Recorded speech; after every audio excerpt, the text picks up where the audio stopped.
আসসালামু আলাইকুম ওয়া রাহমাতুল্লাহি ওয়া বারাকাতুহু। নাহমাদুহু ওয়া নুসাল্লি আলা রাসূলিহিল কারীম, আম্মা বা'দ। ফাআউযু বিল্লাহি মিনাশ শাইতানির রাজীম।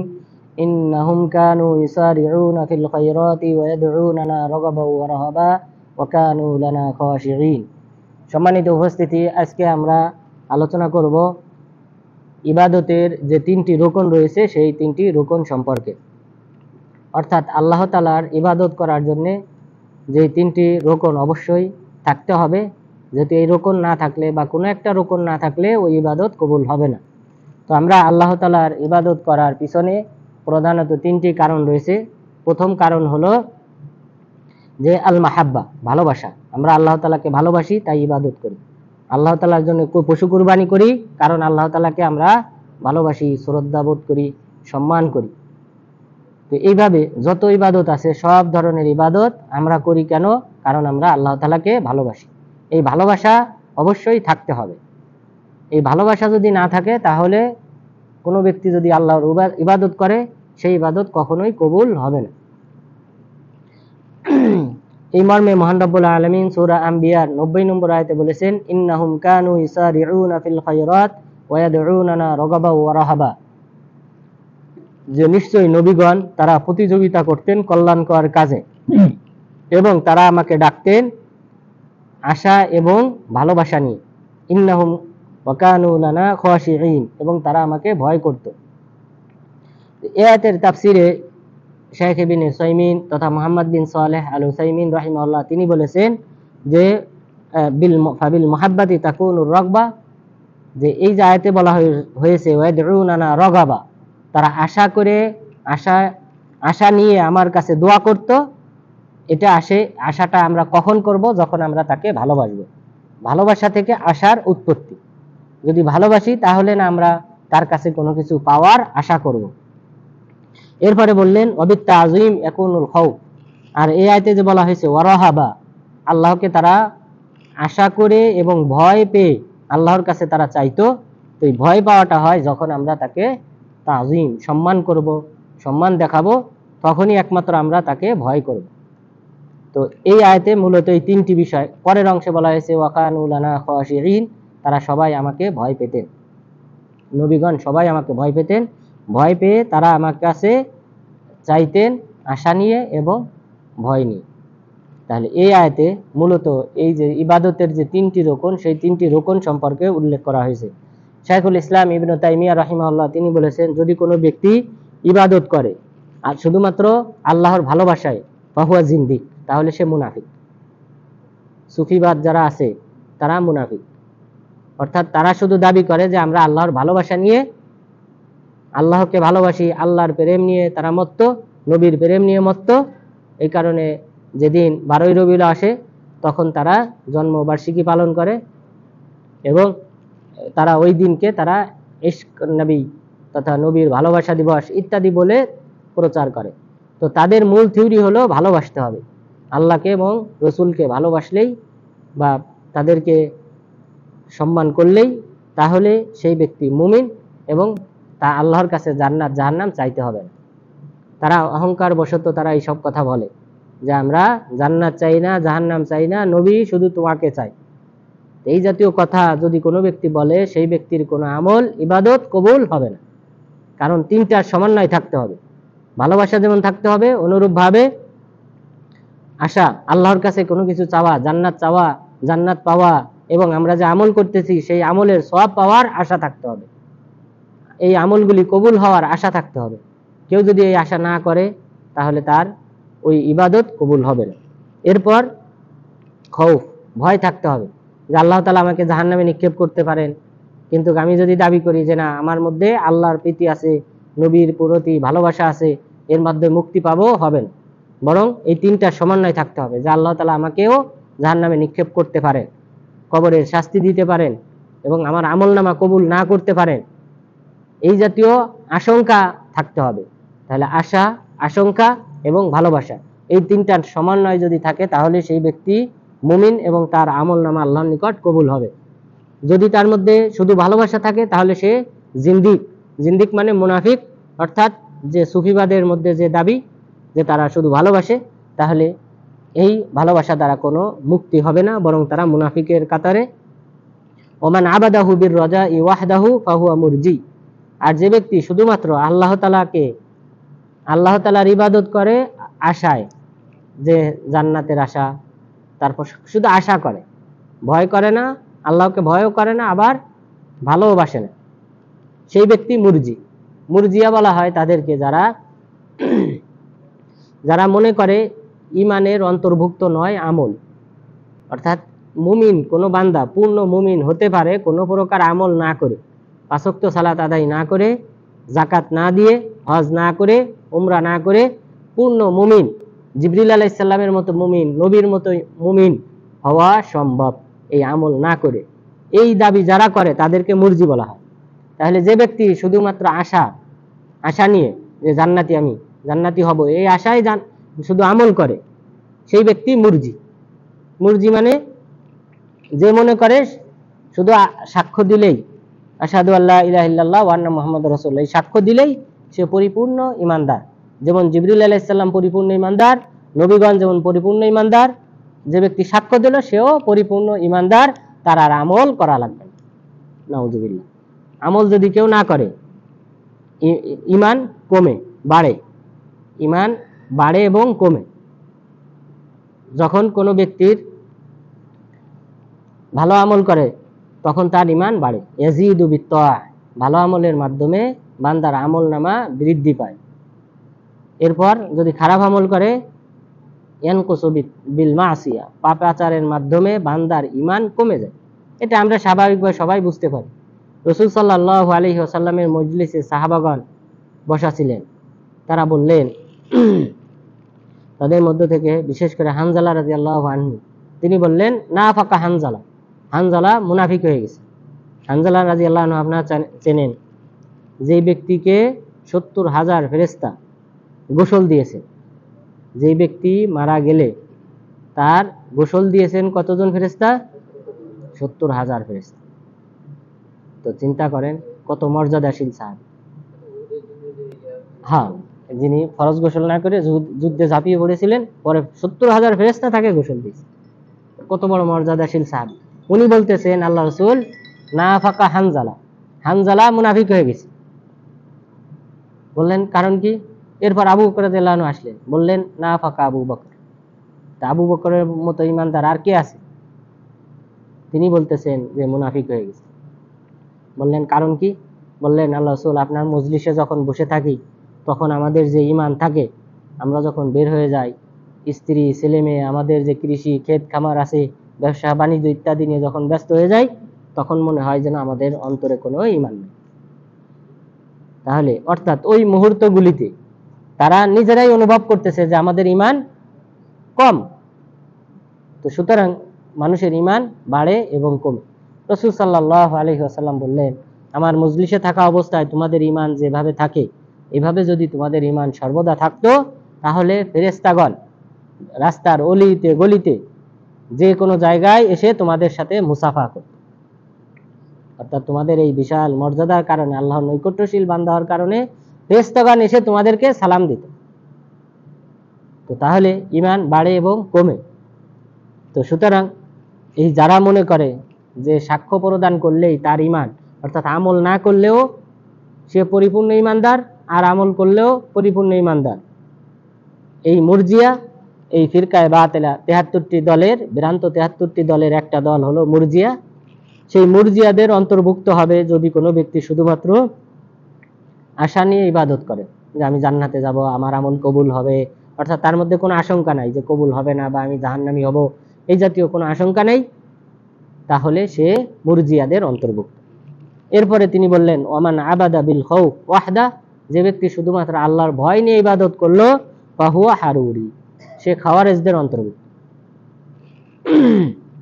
খাওয়ারেজদের দাবি হলো যে কোরআন এবং হাদিসে, খাওয়ারেজরা কোরআন এবং হাদিসে আল্লাহ তাআলা যে সকল ওয়াদা দিয়েছেন এবং যে সকল শাস্তির কথা বলেছেন, সেই সকল ওয়াদা মানে নিয়ামত দেওয়ার, জান্নাতে আল্লাহ তাআলা, কেউ যদি সুবহানাল্লাহ পাঠ করে তাহলে তাকে কি করা হবে?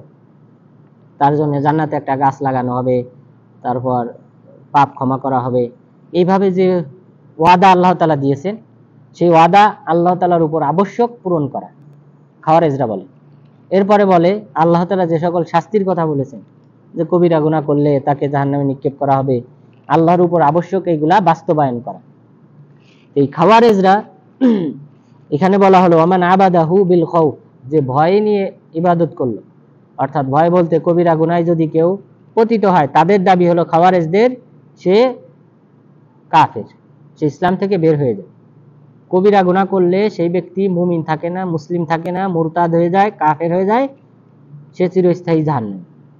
নাউজুবিল্লাহ। এটা হলো কাদের আকীদা? খাওয়ারেজদের আকীদা। তো এই তার মানে কি খাওয়ারেজদের মাঝে বেশি ভয় কাজ করে, বিল খাউফ, তারা বেশি ভয় যে কবিরা গুনায় পতিত হইলেই আমরা জাহান্নামী, আমাদের ঈমান থাকবে না, কাফের হয়ে যাব, মুরতাদ হয়ে যাব। শাইখুল ইসলাম ইবনে তাইমিয়া বলেছেন, যদি কেউ শুধু ভয় নিয়ে ইবাদত করে তাহলে সে খাওয়ারেজদের অন্তর্ভুক্ত।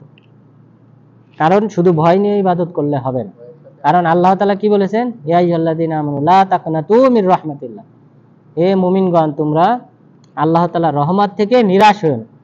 অর্থাৎ আল্লাহ তাআলা তোমাদের ক্ষমা করেন, তোমরা কবিরা গুনাহ করলে আল্লাহর কাছে ক্ষমা চাও, তওবা করো, আল্লাহ তাআলা ক্ষমা করবে। তাহলে আশাও থাকতে হবে। তাহলে বোঝা গেল যে এই তিনটির রোকনের সমন্বয় যদি না থাকে, তাহলে বুঝতে হবে সেই ব্যক্তি কোনো না কোনো ফিরকায়ে বাতিলা, ভ্রান্ত দলের অন্তর্ভুক্ত। প্রথমে মাহাব্বত যদি না থাকে তাহলে সে মুনাফিক। এরপরে যদি শুধুমাত্র আশা থাকে, যে শুধু আশা করে যে জান্নাতে যাবে, তার আমল কবুল হবে, তখন সে মুরজিয়াদের অন্তর্ভুক্ত। আর যদি শুধু ভয় নিয়ে আমল করে, তাহলে বুঝতে হবে সে খাওয়ারেজদের অন্তর্ভুক্ত। বরং এই তিনটা সমন্বয়ে যে ব্যক্তি এই তিনটা সমন্বয় ঘটাবে, সেই ব্যক্তি হলো প্রকৃত মুমিন।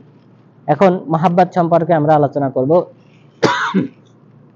এই ভালোবাসা দ্বারা উদ্দেশ্য হলো মাহাব্বাতুল মাবুদ, আল্লাহ তাআলাকে, যার আমরা উপাসনা করি সেই আল্লাহ তাআলাকে ভালোবাসা, তাকে ভালোবাসতে হবে। আর এই ভালোবাসা সম্পর্কে রাসূল সাল্লাল্লাহু আলাইহি ওয়াসাল্লাম বলেছেন, সালাতুম মান কুন্না ফীহি ওয়াজাদা বিহিন্না হালাওয়াতাল ঈমান, তিনটা গুণাগুণ যেই ব্যক্তির মাঝে পাওয়া যাবে, সেই ব্যক্তি ঈমানের স্বাদ পেয়ে গেল। তিনটি গুণাগুণ, আইয়াকুন আল্লাহু ওয়া রাসূলুহু আহাব্বা ইলাইহি মিম্মা সাওয়াহুম, আল্লাহ এবং তার রাসূল তার কাছে সবচেয়ে বেশি প্রিয় হবে এই দুইজন বাদ দিয়ে বাকি সবার চেয়ে। তাহলে নিজের স্ত্রী, ছেলে মেয়ে, মা বাবা, আত্মীয় স্বজন, পাড়া প্রতিবেশী, নিজের যে সম্পদ আছে, সবগুলির চেয়ে আল্লাহ এবং তার রাসূলকে ভালোবাসতে হবে, নিজের জীবনের চেয়েও বেশি ভালোবাসতে হবে। তাহলে সেই ব্যক্তি ঈমানের স্বাদ পেল। ওয়া আইয়ুহিব্বাল মারআ লা ইউহিব্বুহু ইল্লা লিল্লাহ, এবং কোনো ব্যক্তিকে যদি সে ভালোবাসে, শুধু আল্লাহর সন্তুষ্টির উদ্দেশ্যে ভালোবাসবে, যে না সেই ব্যক্তি আমলদার, সেই ব্যক্তি ইবাদতকারী, তখন তাকে ভালোবাসবে। ওয়া আইয়াকরাহা ইয়াউদা ফিল কুফরি বাদা ইযা আনকাযাহুল্লাহু মিন, এবং কুফরিতে পতিত হওয়া থেকে সে আশঙ্কা করবে আল্লাহ তাআলা তাকে ইহা থেকে মুক্তি দেওয়ার পর, কামা ইয়াকরাহু আইয়ুকযাফা ফিন্নার, ওইভাবে কুফরিতে পতিত হওয়াটাকে সে ঘৃণা করবে, যেমন ভাবে সে ঘৃণা করে জাহান্নামে পতিত হওয়া। কেউ কি রাজি হবে যে তাকে জাহান্নামে আগুনে পুড়িয়ে ফেলা হোক, ছারখার করে ফেলা হোক, ছাই বানানো হোক? কেউ সন্তুষ্ট হবে না, কেউ এটা চাইবে না। তো এটা যেমন ভাবে কেউ না চায়, অনুরূপ ভাবে সে যেন কুফরিতে পতিত হওয়াটা যেন কামনা না করে।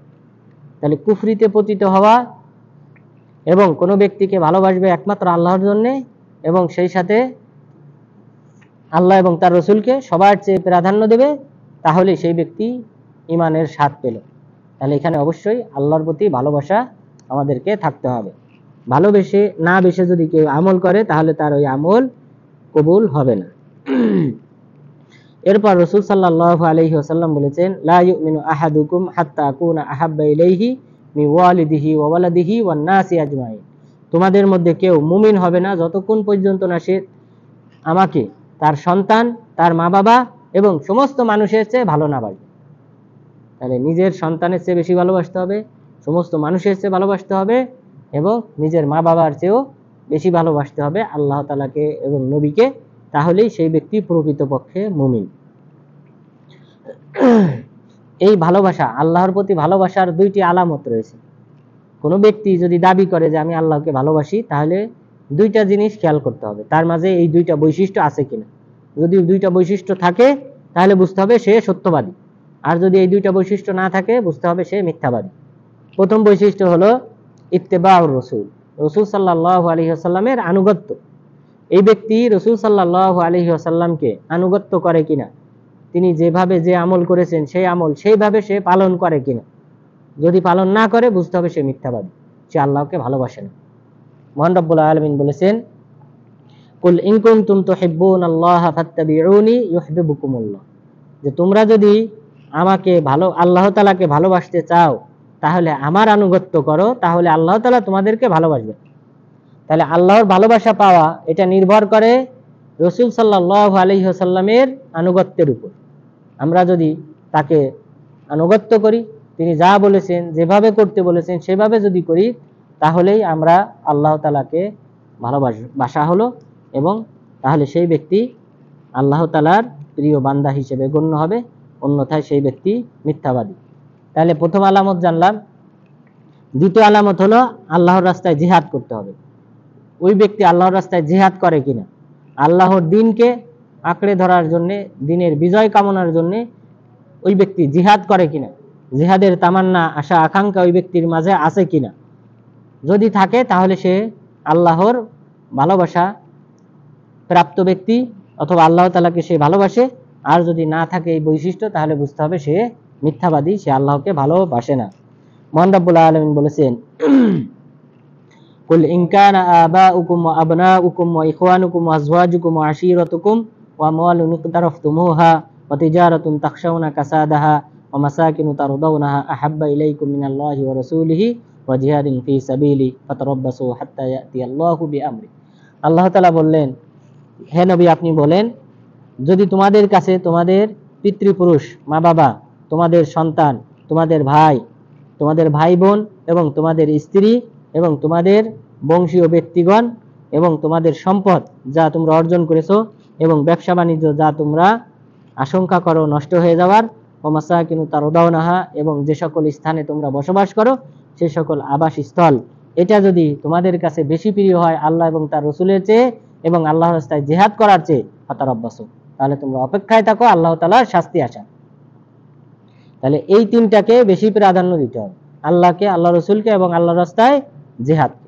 এই তিনটাকে যদি কেউ বেশি প্রাধান্য দেয় নিজের নিকটাত্মীয়, নিজের মা বাবা, নিজের জীবনের চেয়েও, তাহলে বুঝতে হবে সেই ব্যক্তি মুমিন এবং সেই ব্যক্তি আল্লাহ তাআলাকে প্রকৃতপক্ষে ভালোবাসে।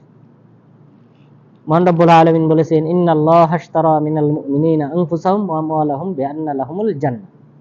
আল্লাহ তাআলা মুমিনদের জীবন এবং সম্পদ ক্রয় করে নিয়েছেন জান্নাতের বিনিময়ে, যে তুমি তোমার জীবন দিবা, সম্পদ দিবা, আমি তোমাকে জান্নাত দেব।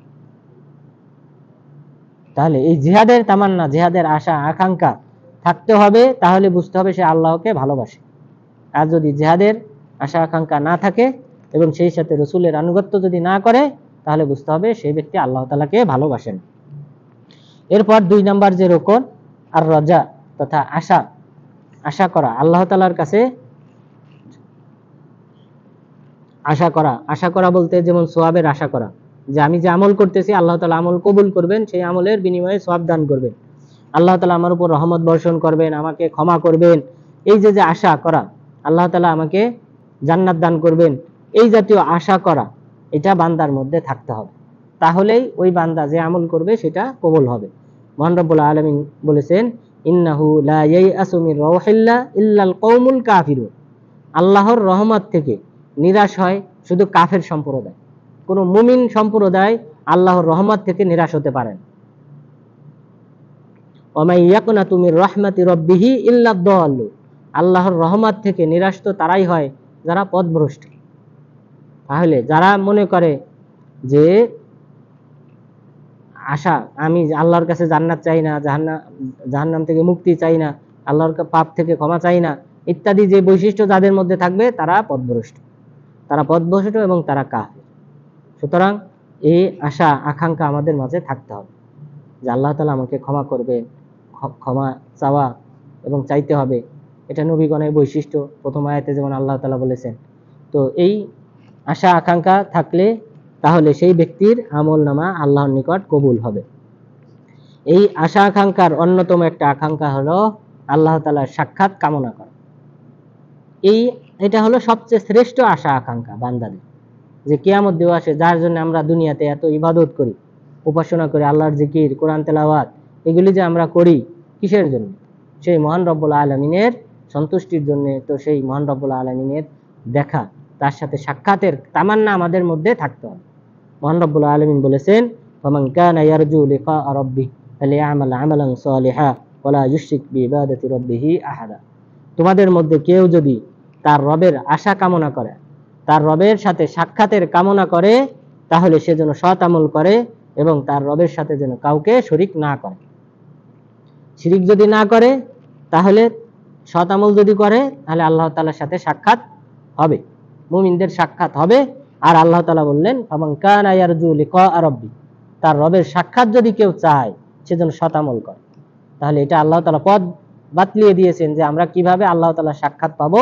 আমরা সৎ আমল করব, যে সকল ভালো আমল করতে বলেছেন আল্লাহ এবং আল্লাহ রাসূল, সেগুলি করব, আর তার সাথে শিরিক মিশ্রিত করব না। তাহলেই আল্লাহ তাআলার সাক্ষাৎ আমাদের হবে। এবং আল্লাহ তাআলার সাক্ষাৎ এটাই হলো শ্রেষ্ঠ নিয়ামত জান্নাতীদের জন্য। ইন্নাকুম সাতারাউনা রাব্বাকুম কামা তারাউনাল কমারা লাইলাতাল বদর, যে পূর্ণিমার চাঁদকে তোমরা যেভাবে দেখতে পাও, অনুরূপভাবে তোমরা তোমাদের রবকে দেখতে পাবে। আর অন্য হাদিসে বলা হয়েছে, ফাওয়াল্লাহি, জান্নাতীরা যখন আল্লাহ তাআলাকে দেখবে, দেখার পর তারা বলবে, ফাওয়াল্লাহি মা আতাহুমুল্লাহু শাইআন আহাব্বা ইলাইহিম মিনান নাজরি ইলা ওয়াজহি। আল্লাহ তাআলা মুমিনদেরকে তার চেহারার এই দর্শন ব্যতীত এর চেয়ে উত্তম অন্য কোনো প্রতিদান আল্লাহ তাআলা কোনো জান্নাতীকে দেননি। তাহলে আল্লাহর দর্শন দেখে তারা জান্নাতে যত নিয়ামত আছে সব নিয়ামত ভুলে যাবে, এবং এই সব নিয়ামতের চেয়ে সবচেয়ে শ্রেষ্ঠ নিয়ামত হবে আল্লাহ তাআলার চেহারার দর্শন। আল্লাহ তাআলার এই চেহারা দেখেই মানুষরা বেশি আনন্দিত হবে, উৎফুল্ল হবে। তো এই আল্লাহ তাআলার সাক্ষাতের তামান্না, আশা আকাঙ্ক্ষা আমাদের মাঝে থাকতে হবে।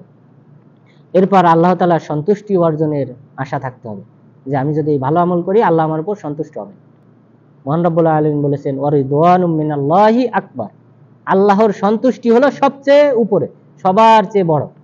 আল্লাহর সন্তুষ্টি যদি কারো কোনো ব্যক্তির অর্জন হয়, তাহলে তার তো আর কোনো কিছু বাকি থাকবে না, সে জান্নাতি হবে। যেহেতু আল্লাহ তার উপর সন্তুষ্ট, সে জাহান্নাম থেকে মুক্তি পাবে, কারণ আল্লাহ তাআলা তার উপর সন্তুষ্ট। সে কবরের আযাব থেকে মুক্তি পাবে, কেননা আল্লাহ তাআলা তার উপর সন্তুষ্ট।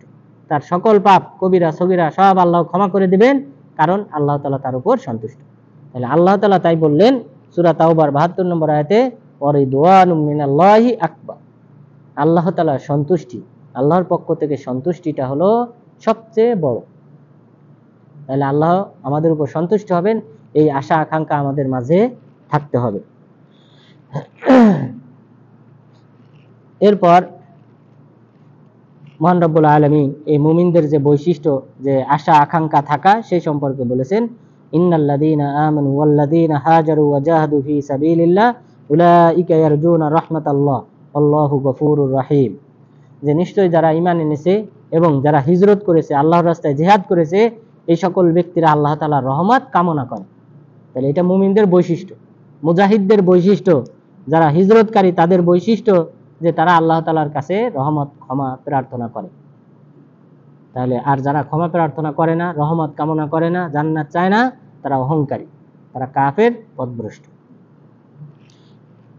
হাদিসে কুদসিতে আল্লাহ তাআলা বলেছেন, আনা ইনদা যান্নি আবদি বি, আমি বান্দা আমার প্রতি যেরূপ ধারণা করে আমি তার সাথে সেরূপ আচরণ করি।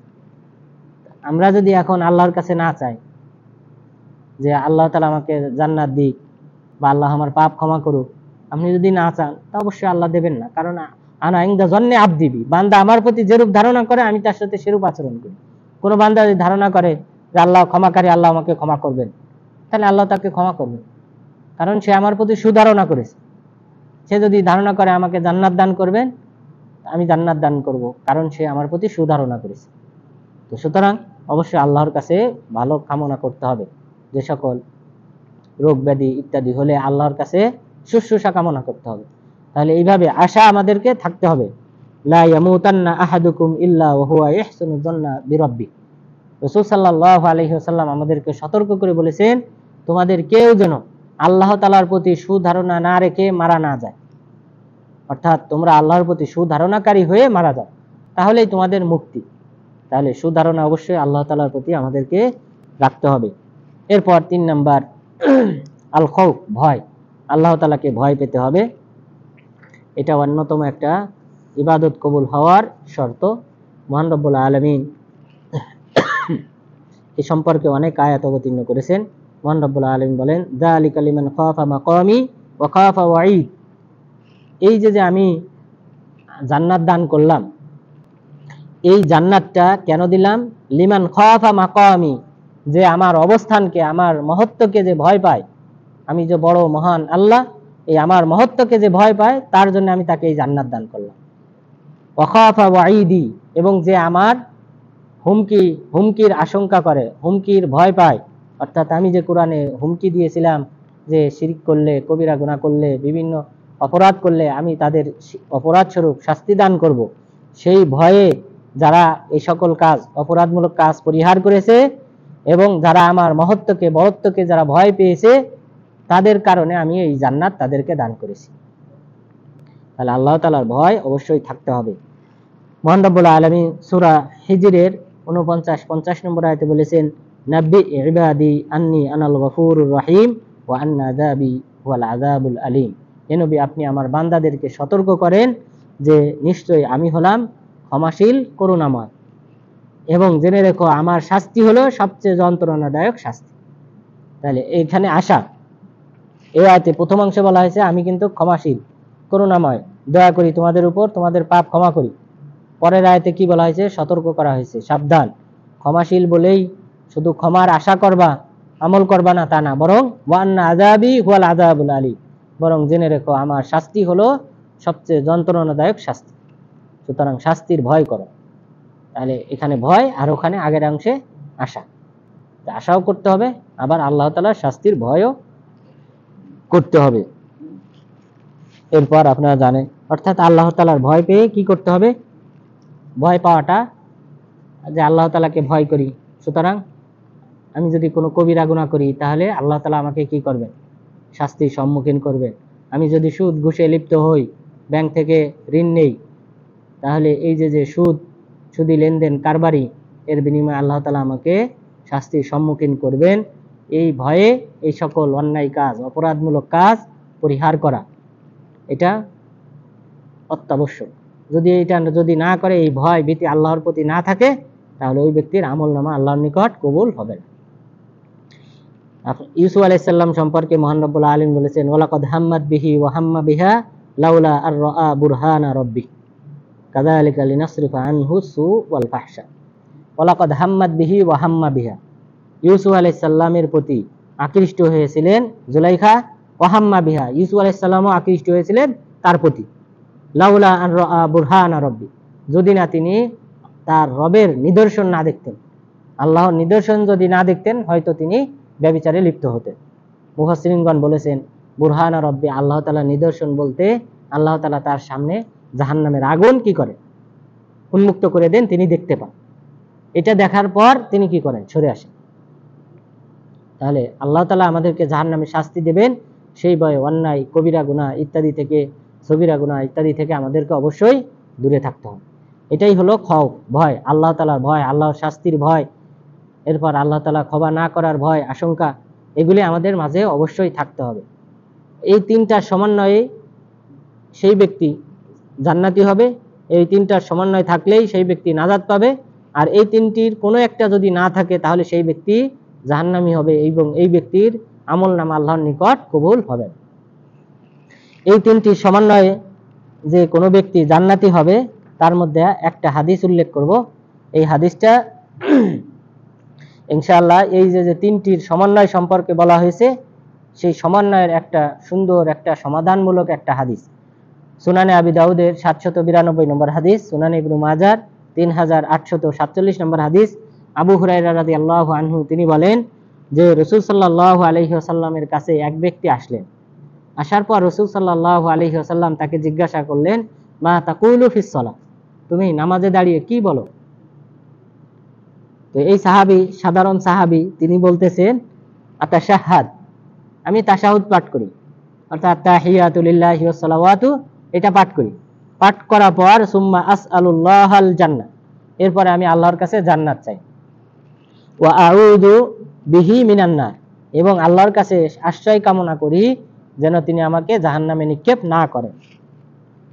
আমা ওয়াল্লাহি মা উহসিনু দানদানাতাক ওয়ালা দানদানাতা মুআজ, তবে আল্লাহর শপথ, আমি আপনি যে দোয়া করেন গুঞ্জরণ, আপনি যেভাবে দোয়া করেন গুঞ্জরণ করেন বৈঠকে বা অন্যান্য নামাজের বিভিন্ন স্থানে যেই শব্দে দোয়া করেন আল্লাহর কাছে, ওই শব্দে আমি দোয়া করতে পারি না। ওয়ালা দানদানাতা মুআজ, এবং মুআজ বিন জাবাল রাদিয়াল্লাহু আনহু তিনি যে দোয়া করেন, যে শব্দে দোয়া করেন, ওই রকম উন্নত ভাষায় আমি দোয়া করতে জানি না।